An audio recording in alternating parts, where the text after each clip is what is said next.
நிறைய டீனேஜ் பெண்கள் வந்து பீரியட்ஸ் டைம்ல ரொம்ப எமோஷனல் ஆகுறாங்கல்ல மேம், இது எதனால வருது?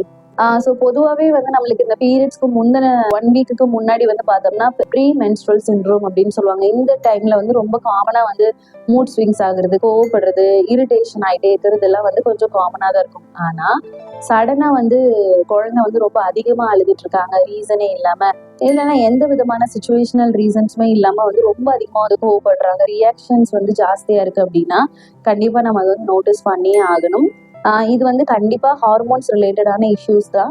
ஸோ நமக்கு அதுக்கு ப்ராப்பரான கவுன்சிலிங்கும் கரெக்டான கைடன்ஸும் கொடுத்துட்டோம் அப்படின்னா இந்த சின்ன சின்ன மூட் ஸ்விங்ஸ்ல இருந்து ஈஸியா வந்து நம்ம குழந்தைங்களை வெளியில கொண்டு வந்துடலாம். பகிர்வோம் தோழியே யூடியூப் சேனலை